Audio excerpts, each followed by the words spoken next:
본격적인 선거운동 첫 주 레이스를 돌았습니다. 대선 이야기, 현안 이야기 나눠보겠습니다.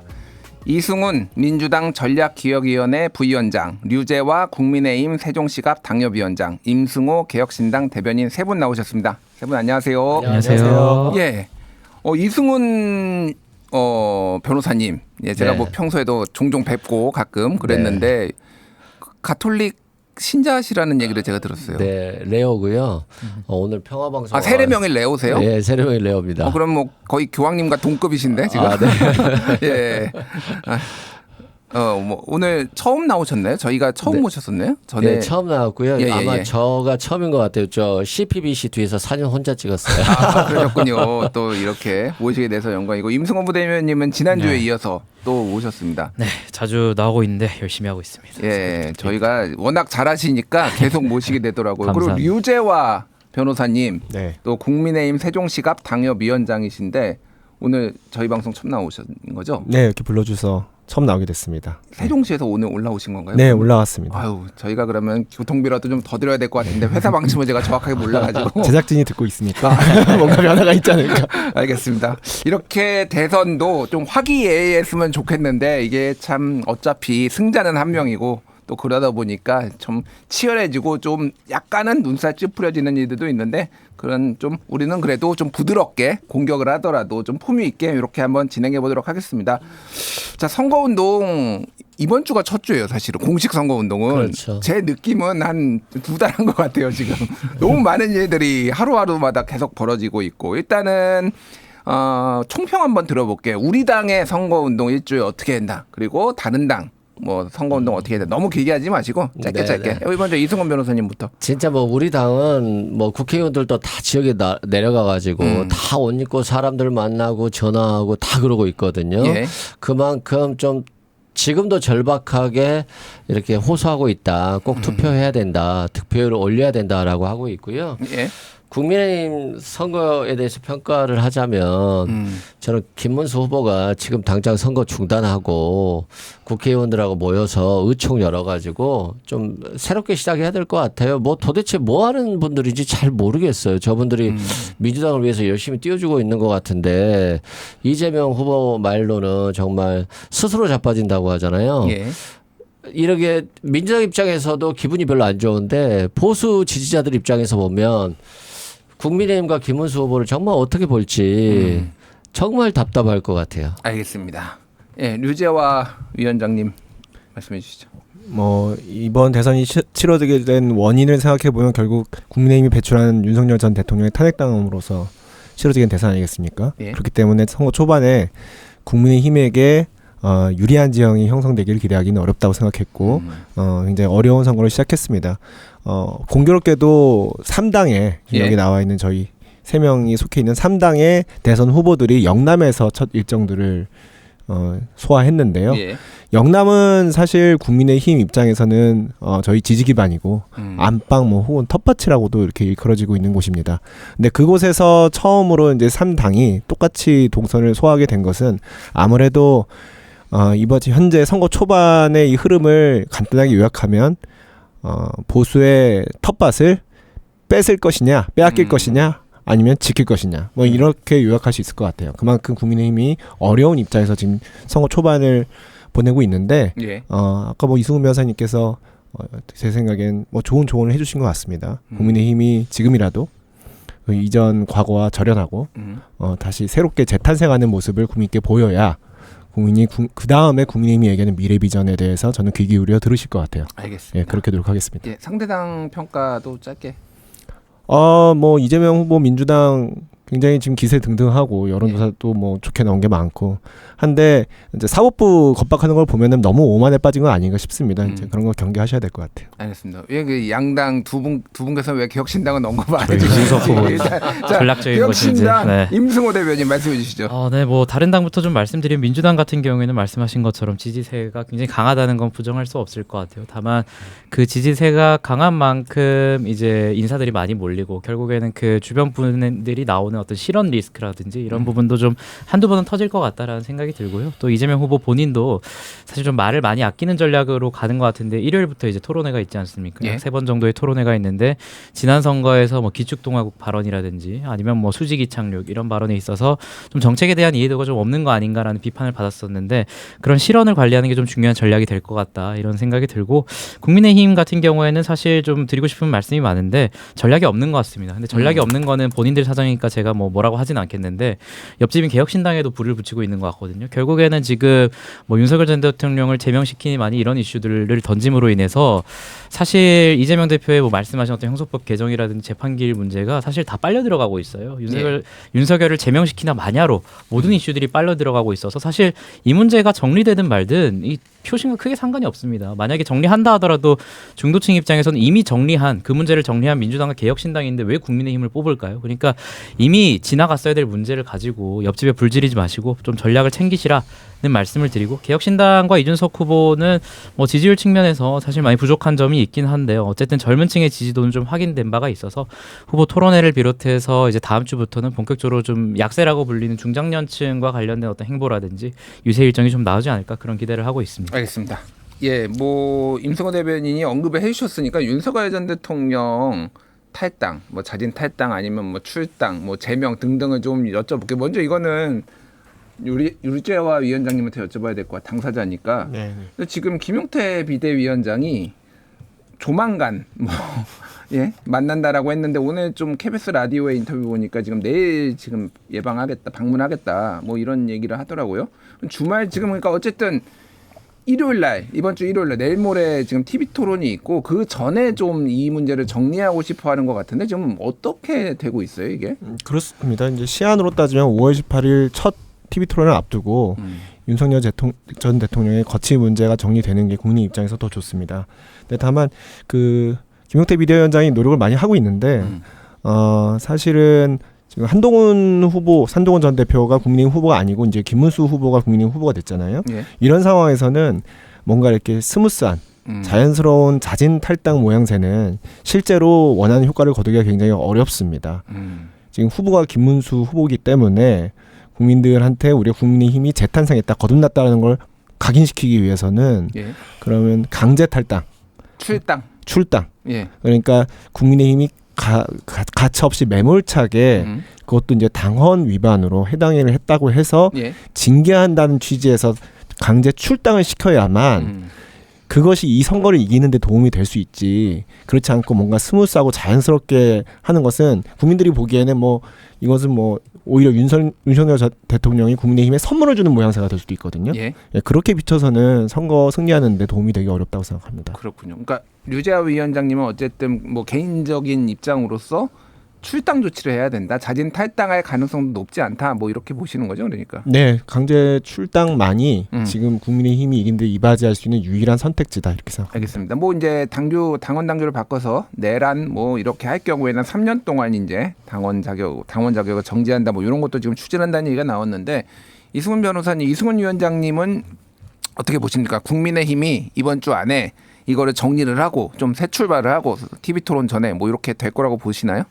정리될 수도 있을 것 같아요. 그래요? 김용태 비대위원장이 당무 우선권에 따라서 그만둬야 될 것 같아요. 예. 잠깐만요. 뭐가 그럼 김용태 비대위원장이 정리된다고요? 네. 아니 김문수 후보도 그렇잖아요. 예. 그냥 대통령이 생각한 대로 가면 되지 왜 탈당에 대해서 왈가왈부하냐 이런 취지잖아요. 윤석열 전 대통령 나 그만둘 수도 있어. 근데 김문수 후보 본인이 얘기해. 나 내보내면 안 좋을걸? 이러고 있잖아요. 예. 그 김문수 후보 지지율이 뭐 30%도 안 되는 것들이 막 나오고 있잖아요. 그러면 윤석열 전 대통령 나가면 또 30%도 안 될 거 아니에요. 예. 20%로 떨어질 수도 있는 거 아니에요. 그렇다면 김용태 비대위원장이 당을 혼란에 빠뜨리게 한 사람이 아닙니까? 후보도 안 나가겠다. 후보도 안 내보내겠다. 윤석열 대통령도 안 나간다라고 하는데 예. 그래서 지금 국민의힘이 지금 굉장히 희화화되고 있는 거예요. 사실상은 윤석열 전 대통령이 빨리 나가거나 예. 아니면 후보자가 나가라고 제명 조치를 해야죠. 그걸 지금까지 못하고 있는데 그런데 제가 지금 벌써 이 소리를 들은 게 한 5일 정도 된 것 같은 느낌인데요. 예. 선거 기간 내내 이것밖에 안 들었어요. 국민의힘. 그렇기 때문에 김문수 후보가 아무리 선거 후 돌아다녀도 저분이 왜 돌아다니시지라는 생각이 들거든요. 예. 아니 너무 어정쩡하고 너무 우유부단하잖아요. 김문수 후보도 그렇고 국민의힘도 그렇고 어떻게 하면 이 보수 정당에 그래도 오랫동안 보수 정당이었는데 이 당이 어떻게 이렇게 망가졌을까? 그 원인이 도대체 뭘까? 예. 좀 신기해요. 알겠습니다. 예.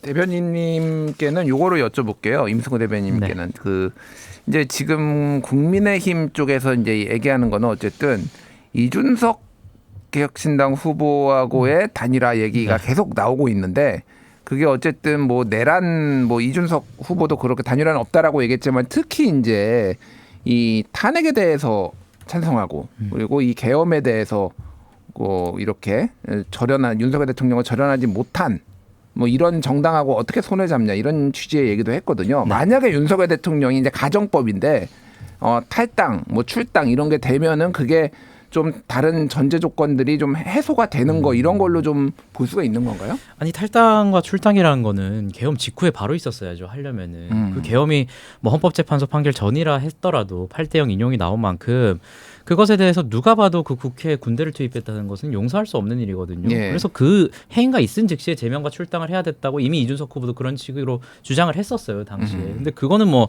당연히 뭐 예를 들어서 뭐 부모님을 공경해야 된다 이런 행위를 했다고 저희가 뭐 손잡는다 당연한 명제잖아요. 그거는. 당연한 얘기다. 그거는 뭐 단일화 조건이 아니라 밥 먹으면 배부르다 그러니까 거의 최소한의 이런 건가요? 어떤 정치인이 해야 될 덕목 그리고 인간이라면 해야 될 덕목에 대해서 이야기를 하고 있는 거고 단일화라는 것은 이미 김문수 후보가 선출되는 순간 저희가 거기와 손잡는 것은 이미 정치적으로 아마 굉장히 힘든 일일 겁니다. 정치적 자산을 다 버리는 일일 거예요. 왜냐하면 지금도 어제였나요? 김문수 후보 뭐 8대0으로 판결하는 것은 공산당식 판결이다 뭐 이런 식으로 말씀하시던데 아직도 그런 인식을 가지고 있는 분과 저희가 만약에 손을 잡는다면 이준석 후보를 지지했던 분들뿐만 아니라 아마 저부터도 굉장히 비판을 많이 하고 탈당을 할 것 같아요. 예. 상당히 국민의힘에 대해서 굉장히 좀 안 좋은 감정을 가지신 분들이 많은 상황에서 말이 안 되는 거고 그리고 정치적 전략적으로 봤을 때도 그것은 왜 국민의힘이 단일화를 주장하는지 모르겠어요. 분석을 해보면 이준석 후보를 지금 지지하는 지지층이 전부 보수층이 아니라 민주당을 지지했던 그리고 진보의 연성 지지층도 있어요. 그래서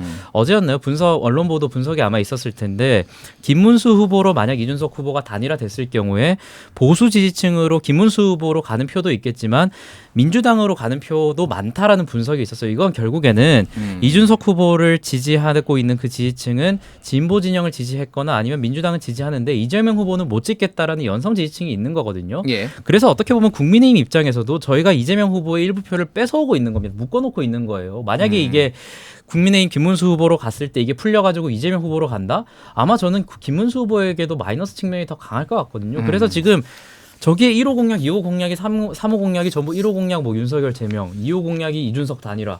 거의 뭐 이준석 대책위원회, 윤석열 선거대책위원회를 하고 있거든요. 그래서 저는 제발 좀 정책과 공약을 얘기했으면 좋겠어요. 알겠습니다. 계속 저런 얘기를 해서 보수 심판론을 불띄우는데 알겠습니다. 저는 좀 불 좀 꺼뜨리면 좋겠습니다. 예, 제발. 일단 뭐 김문수 후보의 이제 1호 공약은 기업하기 좋은 나라 만들겠다. 비유적 뭐. 표현입니다. 예, 이거 오해하실까봐. 예. 그리고 뭐 개혁신당의 1호 공약은 이제 정부 부처 슬림화, 그래서 효율적인 그리고 이재명 후보도 이제 경제 쪽 제가 갑자기 생각이 안 나요. 약간 AI. AI 3대 강국인가요? 예, 강국 만들겠다 이런 게 있었는데 제가 진짜 웬만하면은 뭔가 좀 밸런스도 맞추고 이슈도 그러려고 하는데 너무 국민의힘이 안 좋은 거 같아요. 그래서 제가 류재 위원장님한테 여쭤보기도 계속 미안한 게 물론 얘 뒤에 우리가 또 이제 민주당과 관련된 뭐 이제 사법부의 압박이라든지 이런 논란들도 다룰 거긴 한데 최근 이제 선거 이슈 한두 개만 더 좀 류재 위원장한테 여쭤봐야 될 것 같아요.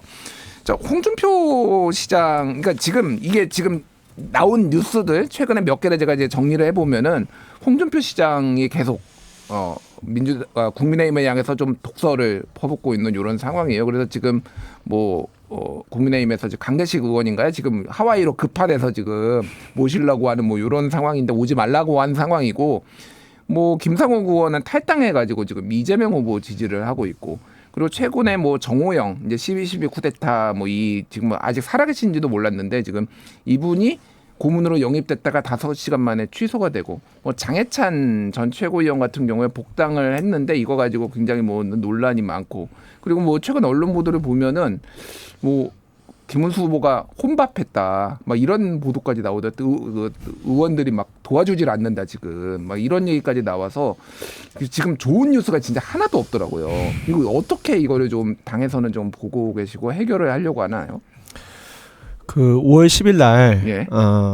그 김문수 후보가 이제 후보 선출이 취소되고 한덕수 후보로 등록이 됐었죠. 예. 5월 10일 파동이라고 단일화 파동이라고 이제 얘기를 한다면 이제 그게 무산이 당원들의 투표로 당원들의 분노로 무산이 된 지 이제 겨우 6일 지났습니다. 예. 아, 그게 6일밖에 6일밖에 안 됐어요. 한 달 정도 지금 방금 말씀하신 그 모든 그 6일 사이에 일어난 일인데 왜 그 말씀을 드리냐면 사실 지난 대선 그 경선 때부터 한동훈 후보와 한덕수 김문수 연합군 을지문덕 연합군 사이에 이제 경쟁이 있었고 그 다음엔 김문수 후보와 한덕수 후보 사이에 또 갈등이 있었죠. 예. 이제 여러 가지 갈등이 겹쳐서 있었기 때문에 그것을 지금 이 단기간 내에 화학적으로까지 봉합하기는 좀 쉽지 않은 면이 있습니다. 예. 다만 지금 이재명 후보의 민주당이 견제받지 않는 권력, 이제 위험한 권력으로 치닫고 있기 때문에 그것을 우리가 그 보수의 중심으로서 반드시 막아야 한다. 막을 수 있는 유일한 세력이라는 생각으로 물리적 봉합은 해놓은 상태입니다. 예. 그래서 지금 이렇게 덜컹거리며 가고 있는데 지금 뭐 사회자께서 말씀하신 것처럼 스무스한 모습을 보이지 못하고 여러 가지 좀 시끄러운 모습도 지금 같이 보이고 있습니다. 그러나 이제 차차 정리가 될 것이고요. 그 김용태 비대위원장도 나름대로는 많은 노력을 하고 있고 예. 당내에 이제 여러 이렇게 목소리를 내고 있는 주요 당직자들도 계시기 때문에 조만간 봉합이 다 돼서 예. 화학적으로도 결합해서 남은 기간 열심히 뛸 수 있지 않을까 생각합니다. 아니, 그러니까 좀 제가 여쭤보고 싶은 거는 조만간이라고 했는데 지금 그 사전 투표는 2주도 안 남았어요. 지금 다다음 주 목요일부터 사전 투표에서 이게 그러니까 언제 조만간이 돼서 5월 18일이 저희는 1차 마지노선이라고 생각해요. 아 5월 18일 내일 모레. 내일 모레. 왜냐하면 예. 그때부터는 이제 토론회가 이루어지면 아직 저도 이제 지금 거리 인사를 하고 선거 유세를 해보면 예. 아직 유권자분들께서 대선판을 실감하지 못하고 계세요. 그러니까 기사 많이 나지만 아직은 좀 관심을 많이 보이고 계시지 않거든요. 아무래도 조기 대선이고 막 예, 긴박하게 너무 급하게 하니까. 이루어지다 보니까. 그런데 이제 5월 18일 후보들 간의 첫 토론회가 있고 나면 이제 본격적으로 관심이 생기실 거예요. 알겠습니다. 그때 그 전에 이런 여러 가지 분란들 빨리 정리가 됐으면 좋겠습니다. 자, 이승훈 위원장님께는 요거 여쭤볼게요. 지금 보수 인사들 민주당에서 굉장히 많이 영입하고 있잖아요. 뭐 이재명 후보가 이제 뭐 중도 보수 선언까지 하고 그래서 이번 선거는 제가 개인적으로 볼 때는 뭐 국민의힘의 당의 입장에서 보면은 많이 보수가 위축됐지만 대한민국 전체로 보면은 보수 전성기다. 모든 후보가 다 내가 보수요 지금 얘기를 하고 있어요. 근데 이제 제가 궁금한 건 이런 겁니다. 지금 홍준표 전 시장의 뭐 총리 제안 뭐 이런 것도 있었고 그리고 이병태 교수 뭐 이제 홍준표 경제책사였던 분 뭐 영입하려다가 취소되기도 하고 지금 당내에서도 제가 좀 얘기를 듣기로는 조금 이런 영입에 대해서 좀 부정적인 시각들이 좀 나오더라고요. 좀 어떻게 보십니까? 이런 보수 영역 확장 뭐 이런 거에 대해서? 일단 이병태 교수 같은 경우는 막말을 좀 너무 많이 했더라고요. 과거에 뭐 문재인 전 대통령에 대해서 치매란 표현도 쓰고 그렇기 때문에 아마 이 영입은 이번에 불발된 거고요. 홍준표 전 대구시장에 대해서는 이재명 후보가 상당히 경륜 있는 후보였기 때문에 좀 막걸리도 마시면서 앞으로 뭐 정책을 펼 때도 같이 할 수 있는 부분이 있을 것 같아요. 예. 다만 그 직책이 총리냐 아니냐의 문제일 것 같고요. 예. 이재명 후보는 진심으로 홍준표 후보에게 할 것 같은데 홍준표 전 대구시장도 뭐 국민의힘에서 너무 오랫동안 이렇게 뼈를 묻었잖아요. 예. 지금 은퇴했는데 그분이 은퇴하자마자 민주당에 가서 바로 할까? 라고 하기에는 좀 의문이 아닌가 싶고요. 아마 예. 지금 하와이에서 국민의힘에서 있으면서 열받았던 것들 좀 화풀이 좀 하고 계신 것 같고요. 갔다 와서는 이재명 후보가 대통령이 된다면 많은 도움을 좀 줬으면 좋겠다. 이제는 뭐 좀 여야가 같이 또 뭐 좌우가 같이 네. 뭐 그래야 되지 않겠습니까? 네. 알겠습니다. 뭐 이제 뭐 당내에서는 또 약간 거부감이 있는 반응들이 있어서 제가 좀 여쭤본 그렇죠. 거예요. 조금 예, 있죠. 예, 예. 내부적으로는. 네. 알겠습니다. 예, 뭐 유지아 대표, 그- 유지아 위원장님. 네. 그렇게 당내 민주당 내 당내 불협화음이 좀 있을 수밖에 없는 게 지금 적극적으로 보수 행보를 보이고 있잖아요. 저는 예. 이제 보수 코스프레다, 보코다 이렇게 생각하는데. 보코. 예, 보코. 예. 왜 그러냐면 그 보코가 들통나니까 이제 당내에서 되게 자연스럽게 받아들여지지가 않는 거예요. 그게 보코라고 제가 말씀드릴 수 있는 가장 큰 이유는 뭐냐면 예. 보수를 하면 안정을 중시 여기고 법적 안정성을 가장 중시 여깁니다. 진짜 보수라면. 그럼 이 사회 제도에서 법적 안정성을 담당하는 기관은 사법부입니다. 예. 지금 근데 조금 이따 말씀 나누겠지만 그 현재 민주당의 사법부에 대해서 가하고 있는 여러 가지 압박들은 사실 보수 성향을 가진 국민들이 보기엔 굉장히 불안한 상황이에요. 예. 사회에 이제 어떻게 보면 최고의 보루를 하고 있는 사법부에 대한 압박이기 때문이죠. 그래서 이거는 보코에 불과하고 그것을 민주당 내 인사들도 다 알고 있기 때문에 예. 너무 세게 얘기하지 마시오. 너무 총리직이라는 자리까지 딱 특정해서 얘기하지 마시오라는 생각으로 좀 이렇게 좀 반발이 있는 게 아닌가 싶습니다. 근데 알겠습니다. 최근에 국민의힘에서 그렇게 이재명 후보를 많이 비판하더라고요. 예, 예. 근데 저는 그런 김문수 후보가 그런 비판하면 국민의힘이 자꾸 떠오르고 윤석열 전 대통령이 떠올라요. 아니 사법폭동 때 법을 안 지켰잖아요. 예. 여기 사과도 안 했죠.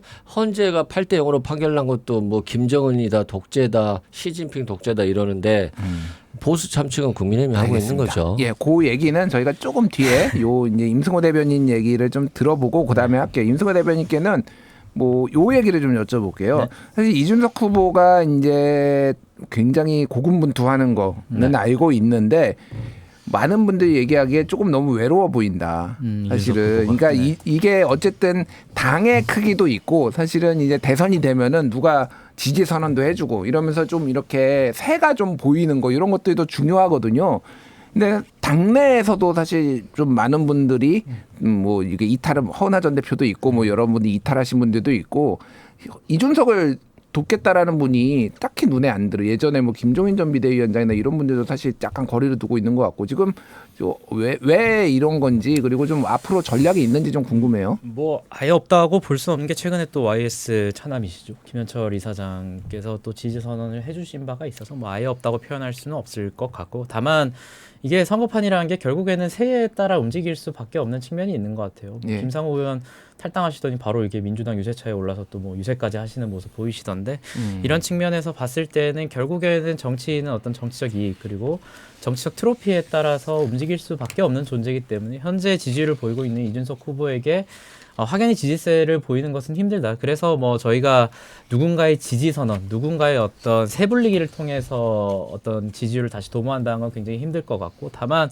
뭐 저희 후보의 강점에 대해서는 모두가 토론에서는 굉장히 강점을 보일 것 같다라는 그런 분석은 모두가 동의하실 것 같아요. 물론 예. 다른 후보들도 훌륭하시지만 그래서 저희는 이제 앞으로 있을 세 번의 토론회에서 약간 이재명 후보의 지금 뭐 보수 코스프레라고 얘기를 하셨는데 저는 뭐 사업부 이런 거보다 사실 그 정책 내놓는 것들을 보면 양곡관리법이라든지 뭐 노란봉투법이라든지 굉장히 좀 보수와는 동떨어진 정책들이 많아요. 그래서 그런 지점들을 좀 공략하고 뭐 김문수 후보가 왜 이재명 후보에게 대항할 수 없는지들을 좀 공략하면서 토론을 좀 많이 했으면 좋겠으니 우리 김문수 후보와 이재명 후보도 토론 세 번보다 더 많이 했으면 좋겠다는 말씀 드립니다. 알겠습니다. 일단 뭐 이제 법정으로 의무적으로 해야 되는 게 이제 세 번이기는 네, 그렇죠. 한데 그거는 이제 이번 주 일요일 그리고 다음 주 금요일 이렇게 네, 또 그 네. 이후 다다음 주 이제 잡혀 있으니까 그 얘기는 이제 요 뭐 어떻게 되는지 한번 그 TV 토론도 보고 또 기회 되면 모셔가지고 얘기 들어보도록 하고요. 이제는 이제 최근에 이제 사법부를 둘러싼 여러 논란들.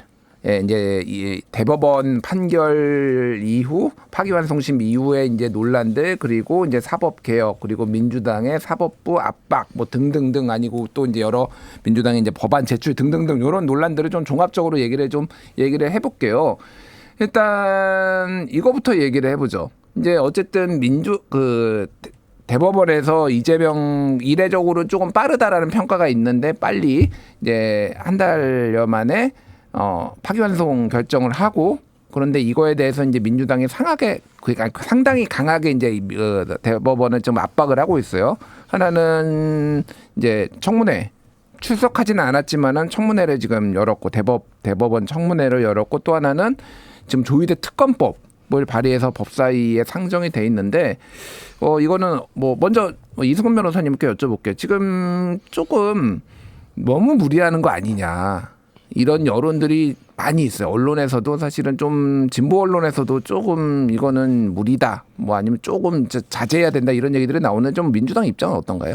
아마 박찬대 총괄 선대본부장 등 주요 지도부가 좀 고심하고 있고 또 지켜보고 있습니다. 뭐 지금 당장 탄핵하고 특검할 사안은 아니다. 지금 시기는 이렇게 밖으로는 굉장히 공격적으로 얘기하지만 그렇게 얘기하는 것들은 또 지지층들이 너무 불안해했었어요. 그래서 그런 부분을 강하게 지도부가 얘기한 거고 그럼에도 불구하고 좀 안정감 있는 후보로서의 모습을 보여줘야 되기 때문에 너무 조급하게 이렇게 움직이지는 않을 것이다 말씀드리고요.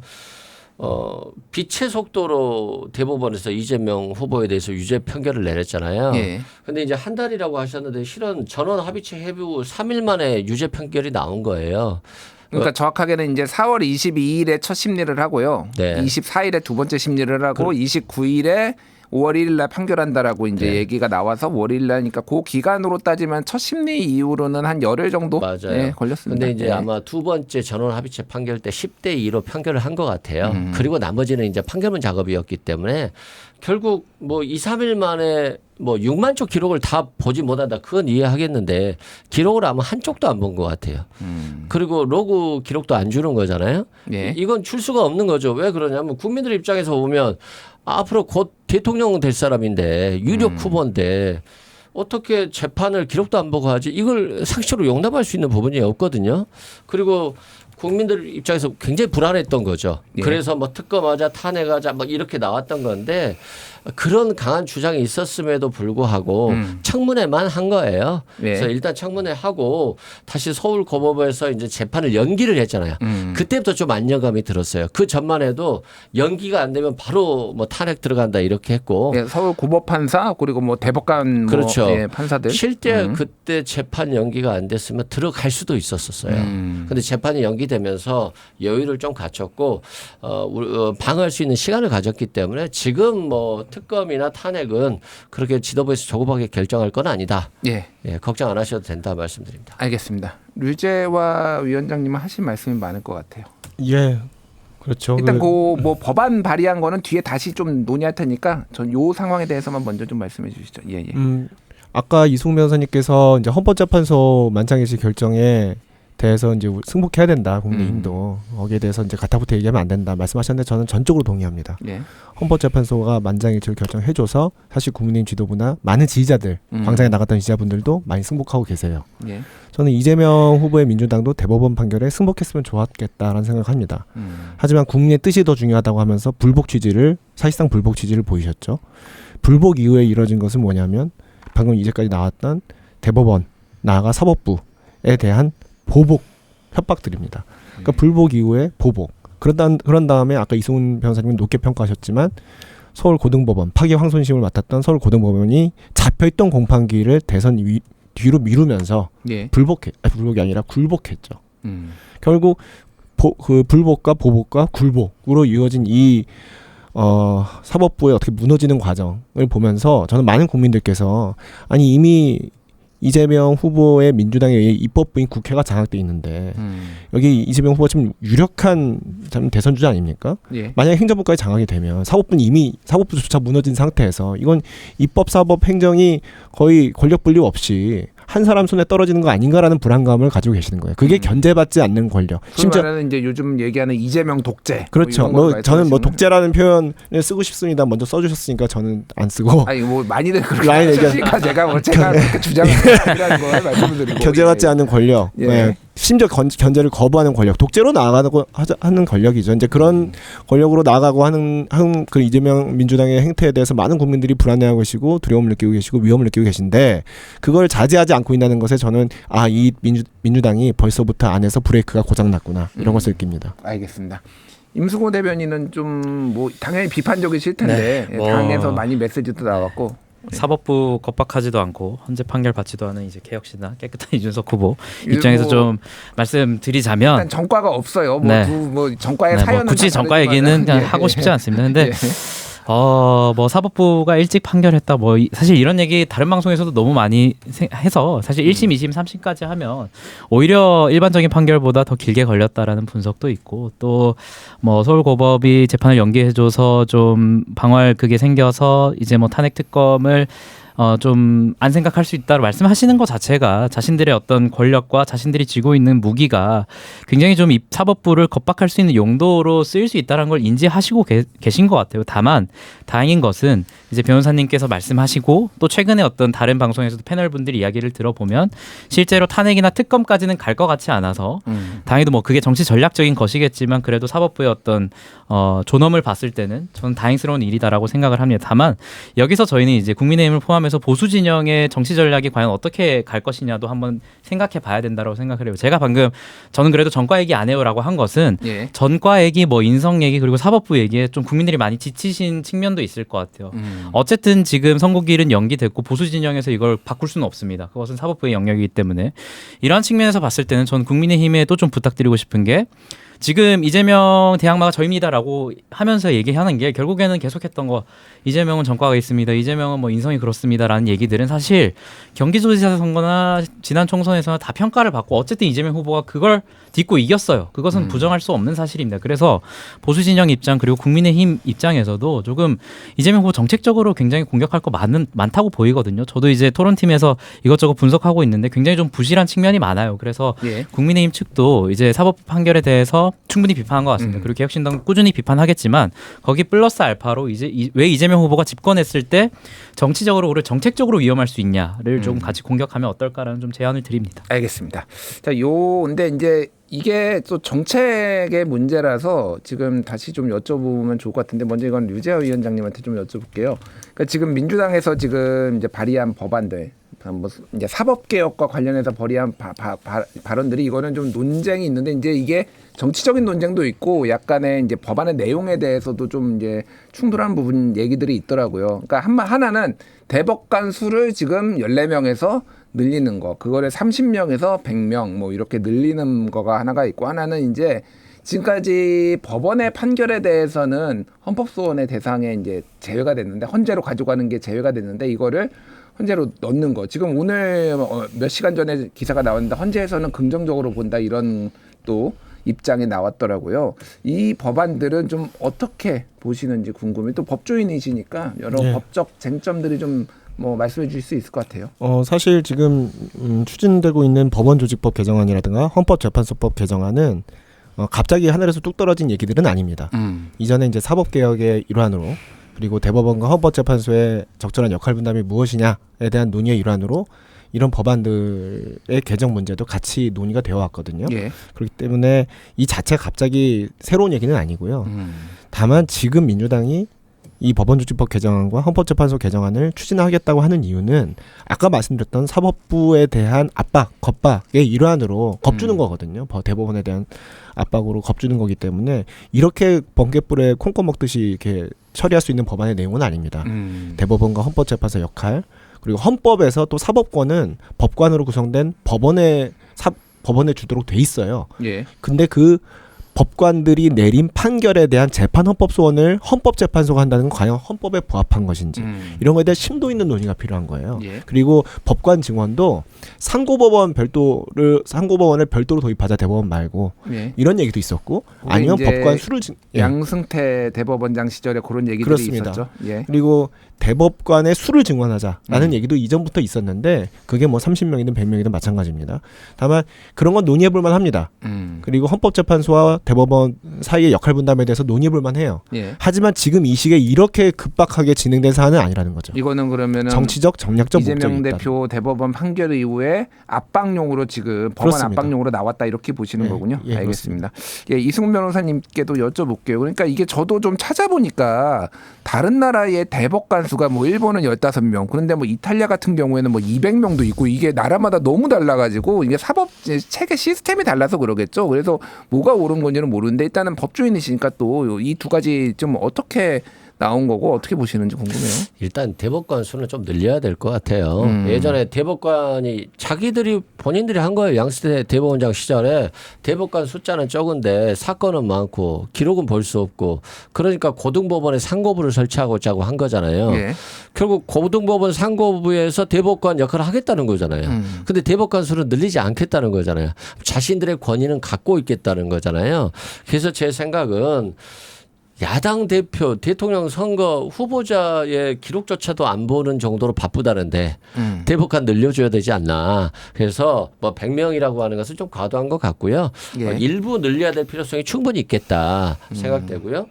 또 헌법소원과 관련해서도 헌법재판소에 그 얘기를 했잖아요. 아, 대법원의 판결에 대해서도 대법원 확장 판결의 경우에는 예. 헌법소원 하는 게 맞겠다. 아니, 대법원이 법률 적용을 잘못해서 국민의 기본권이 침해되거나 또는 헌법재판소에서 판결을 했는데 여기에 모순되는 판결을 대법원에서 했을 때 예. 이건 당연히 헌법재판소에서 바로 잡아야 된다. 이게 뭐 법리적으로 맞는 말 같고 이재명 후보의 뭐 김문기 씨를 안다 모른다. 뭐 국토부의 협박을 받았냐 안 받았냐. 뭐 사진이 조작됐냐 안 조작됐냐. 이게 이제 공직선거법상 행위의 개념이잖아요. 예. 이 행위의 개념을 이재명 후보에게 인식의 영역으로 적용할 수 있느냐 여러 가지 법률적 문제가 있었잖아요. 예, 예. 그러면 법원에서 위헌법률 심판을 받아줬어야 돼요. 그래서 헌법재판소로 넘어가서 이 행위라고 하는 규정이 위헌인지 여부를 판단했어야 되는데 법원에서 거부해 버렸잖아요. 예, 예. 그럼 헌법재판소의 역할을 못한 겁니다. 그리고 위헌인 법률일 수도 있음에도 불구하고 대법원이 그냥 위헌법률 심판 안 하고 유죄 판결을 내린 것이기 때문에 예. 저는 대법원의 확정 판결에 대해서는 그리고 아까 말했던 위헌 법률로 판단된 거 이런 것들은 헌법재판소가 가져가도 괜찮다. 그래서 헌법재판소도 오늘 그렇게 의견 낸 거죠. 예, 뭐 이제 저도 좀 찾아보니까 독일에 이제 헌법재판소 대표적으로 헌법재판소가 있는데 독일에서는 법원 판결도 그 이제 헌재 대상으로 된다라고 이렇게 얘기를 하더라고요. 임승호 대변인님은 좀 어떻게 보십니까? 좀 제가 또 아까 까먹었는데 맞아 그것도 네네. 말씀해 주세요. 이제 공직선거법상 허위사실 공표죄에서 행위를 제외한 거 이것도 지금 이재명 맞춤형가 있냐 이게 이제 왜냐하면 이게 법안이 통과가 되면은 이재명 대표를 처벌 이제 뭐 그 만약에 대통령이 되는 걸 전제로 뭐 이제 대표를 처벌할 근거가 없어지기 때문에 아예 이제 무죄가 파기환송심에서 무죄가 날 수도 있다 뭐 이런 얘기들이 나오고 있어요. 예. 이 선배 변호사님들 앞에 제가 좀 말씀드리는 아, 게 좀 이번에 참 네. 로스쿨에 한 3주 정도밖에 안 돼서 예, 예. 제가 좀 부끄럽긴 한데 예, 예. 아유, 축하드리고 일단 예. 개인적인 의견을 말씀드리면 허위사실 공표죄 같은 경우에 그리고 플러스 후보자 비방죄 같은 경우에 저 개인적인 의견으로는 좀 과도한 규제라고 생각하는 측면이 있습니다. 그래서 평소에도 좀 이 부분은 개정이 필요하다. 뭐 선거법뿐만 아니라 필요하다고 생각을 했는데 전 말씀하신 거 뭐 헌재 판결에 관해서 헌법재판소법을 고치는 것은 사실 뭐 저는 좀 의견이 다릅니다. 왜냐하면 헌법재판소 판결에서 이미 위헌이라고 했는데 대법원 판결이 모순되는 판결을 했을 경우에는 그 부분에 한해서는 대법원 판결도 헌법재판소가 판단하겠다는 판례가 이미 있어요. 그렇기 네. 때문에 뭐 그것은 이제 그것을 굳이 개정하겠다라는 것은 조금 어폐가 있는 것 같고 말씀하신 거 뭐 찬성하시는 분들도 있고 반대하시는 분들도 있을 것 같은데요. 결국에는 시기의 문제라고 생각을 합니다. 만약에 이 헌법재판소법 고치는 거로 대법관 100명 고치는 거 그리고 허위사실 공표죄 개정하는 것이 그렇게 중요하고 시급한 사법개혁 과제라고 생각했으면 사실 민주당이 190석에 가까운 의석을 가지고 있는 집권 시기 동안 충분히 할 수 있었어요. 그러다가 지금 정말 우연찮게도 이재명 대표에 대한 파기환송 판결이 나온 이후에 급작스럽게 이게 우연찮게 맞닥뜨려져서 이게 추진된다? 사실 저는 이건 국민에 대한 조금 조롱이라고 봐요. 그래서 솔직히 말씀드리는 게 나을 것 같아요. 이재명 대표의 파기환송 판결을 계기로 그래서 이재명 대표 파기환송 판결을 계기로 우리가 이런 사법개혁 그냥 급하게 좀 추진해 보겠다. 왜냐하면 정권이 지금 어떻게 될지 모르니까 이 정권이 교체되기 이전에 그리고 이재명 후보가 혹시 집권을 못하게 될 수도 있으니까 그 이전에 우리가 사법개혁을 끝내겠다라고 말씀하시는 것이 차라리 솔직한 것이지 저는 이제 방송 많이 돌아다니면서 이게 그냥 우연찮게 이런 사법개혁을 하겠다라고 말씀하시는 것 자체는 사실 예. 속을 국민들이 없다라고 생각합니다. 알겠습니다. 답변해도 이성훈 변호사님, 되나요? 예. 너무 길지 않게. 예. 원래 맞아요. 예. 이재명 후보 때문에 이런 문제가 생긴 거죠. 근데 왜 그러냐면 원래 법률 개정은 문제가 생겼을 때 하는 거예요. 사법부가 헌법 84조에 따라서 재판이 중지된다라고 판단한다라고 하면 법률 개정할 필요가 없어요. 근데 자꾸 헌법에 대해서 이걸 재판해도 됩니다. 재판부 알아서 하세요. 그러니까 이게 문제가 된 거고요. 결국에는 이 도덕 선생님을 뽑는 게 아니라 대통령 선거잖아요. 네. 누구 안다 모른다 가지고 협박받았냐 압박받았냐 이거 다 TV 토론 과정에서 다 토론됐어요. 그리고 검증도 많이 했어요. 그리고 국민들이 이거 듣고 판단했어요. 근데 이거 가지고 피선거권을 박탈한다는 것 자체가 대한민국의 이 도덕 선생님 뽑는 선거는 아니다. 알겠습니다. 저도 딱 한마디만 예. 짧게. 정말 짧게 하겠습니다. 예. 헌법 11조는 예. 법 앞에 평등. 모든 국민은 법 앞에 평등하다고 하고 있습니다. 윤석열 전 대통령한테 해야 됩니다. 예. 알겠습니다. 그거는 비교하시면 예. 그 이재명 후보랑 윤석열 전 대통령을 동일선상에 놓다면 뭐 저는 말리지 않겠습니다만 알겠습니다. 저는 강제 출당해야 된다는 입장이어서 이렇게 이제 이슈가 더 있어서 뭐 윤석열은 윤석열이고 이재명은 이재명이다. 제가 이렇게 정리를 하고요. 자, 지기현 서울중앙지법 부장판사 이제 이 지금 내란 우두머리 윤석열 이제 재판부 주심 판사인데 최근에 민주당이 룸사롱 수의 접대 의혹 사진도 가지고 있다 이런 의혹을 이제 김용민 의원을 비롯해서 법사위에서 공개를 했는데. 지금 뭐 나오는 얘기로는 이거를 법원에서 진상을 제대로 조사하지 않으면 우리가 공개할 수 사진에는 추가적으로 공개할 수 있다라고 얘기하다가 이제 법원 쪽에 이제 제출을 하는 걸로 이렇게 좀 아직 확정되지 않았지만 가닥이 좀 잡힌 것 같아요. 요거는 먼저 임승호 대변인께 여쭤볼게요. 이게 이제 물론 이제 진위를 밝혀봐야 되겠지만은 또 이것도 비슷한 맥락이에요. 그러니까 윤석열 대통령 지금 이렇게 구속 상태에서 풀어주니까 민주당이 이거 좀 보복으로 지금 뭐 제보받아서 뒤진 거 아니냐 뭐 이런 얘기도 나오거든요. 뭐 어떻게 보십니까?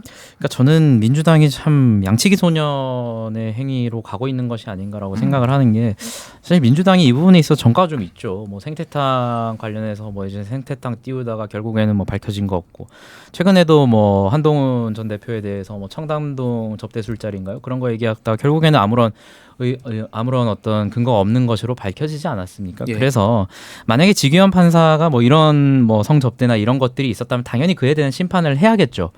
그런데 공당의 정치인들이 그것을 갖고 나오려면 최소한 언제 어디서 누가 어떻게 무엇을 육하 원칙에 따라서 합리적인 근거에 의해서 좀 얘기를 했으면 좋겠어요. 결국에는 또 연기만 피우는 거잖아요. 연기 피우면서 우리 참 좋은 거 갖고 있으니까 너 빨리 그만둬라고 어떻게 보면 겁박을 하고 있는 거죠. 그래서 만약에 정말 본인들이 이것이 심각한 문제라고 인지를 했고 확실한 근거가 있다면 지금 뭐 지기현 판사의 어떤 행보에 따라서 사진 공개하겠다 뭐 흥정하듯이 그렇게 할 것이 아니라 애초에 사진 공개를 하면서 사퇴를 하라고 요구를 했어야죠. 당연히 사진 공개를 하면서 이것은 정말 속된 말로 빼도 박도 못하는 근거니 당신 이거 정말 그만둬야 돼라고 얘기를 해야 되는 것이지 마치 어떤 전략적으로 흥정하듯이 지기현 판사가 어떤 행보를 보이는지에 따라서 우리가 갖고 있는 증거를 내놓겠어 라고 하는 것은 민주당이 그간의 전과를 알겠습니다. 봤을 때는 하시면 안 된다는 말씀 드리겠습니다. 그러니까 이승훈 변호사님 제가 여쭤볼게요. 그러니까 이게 사실 예전에 말씀하셨던 뭐 청담동 술자리나 이런 거 같은 경우에는 김의겸 의원의 뭐 개인적인 뭐 이런 거고 뭐 생태탕은 뭐 여러 이제 논란들이 있었고 뭐 김어준 씨도 있었고 뭐 그런데 이거는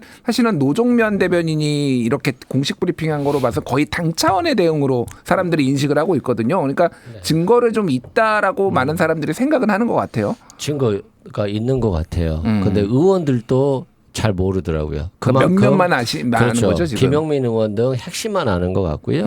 실제 이 판사의 사진까지 있는 게 다 있는 것 같아요. 그리고 이 제보자가 구속 취소에 대해서 화가 나서 이걸 제공했고 그 과정에 있어서 직무 관련자들이 있었다. 그러니까 뭐 변호사도 있었던 것 같고요.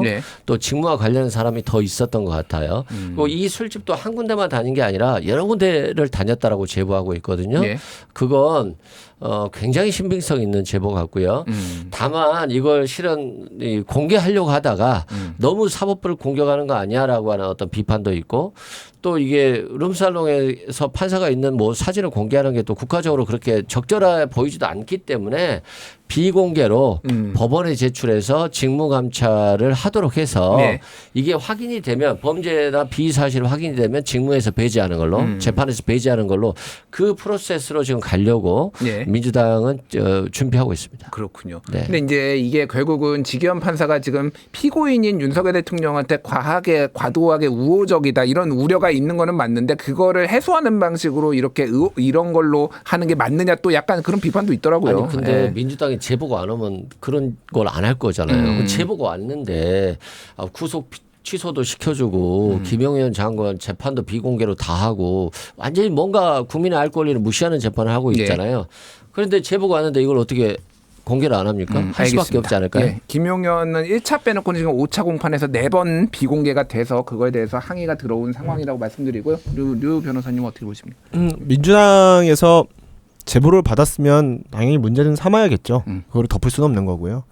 근데 문제를 삼을 때는 아까 임승호 대변인 말씀하셨던 것처럼 연기를 피우지 말고 제대로 문제를 삼든가 구체적으로 뭔가 얘기를 해서 아니면 애초에 그것이 이제 사법부에 대한 지나친 공격으로 인식될 여지가 있었다면 처음부터 대법원에만 제출을 했던가.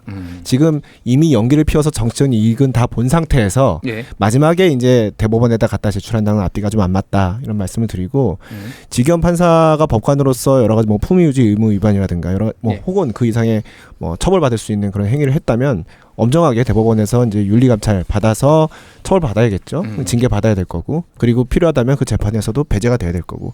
근데 그 문제는 대법원의 절차에 따라서 엄정하게 처리될 문제지 그걸 이렇게 사법부 겁박의 일환으로 정치 공격하는 모양새로 그렇게 연기 피우듯이 해서는 곤란합니다. 알겠습니다. 시간이 거의 다 돼서 이제 30초씩 제가 드려야 될 것 같아요. 30초씩 이제 하시고 싶은 국민들께 하시고 싶은 말씀도 하시면 될 것 같아요. 먼저 기호 순서에 따라 이승훈 위원장님부터. 네, 지금 뭐 여론조사에서는 민주당이 압도적으로 이기고 있는데요. 또 이런 여론조사를 자칫 오해하면 투표장에 안 나갈 수도 있어요. 그래서 투표장에 꼭 나가야 된다. 과거 0.73%로 아쉽게 져서 정말 엄청난 고통을 민주당도 받고 이재명 후보도 받았지만 정작 제일 많이 받은 국민이거든요. 예. 그 윤석열 전 대통령 3년 만에 나라가 폭망했잖아요.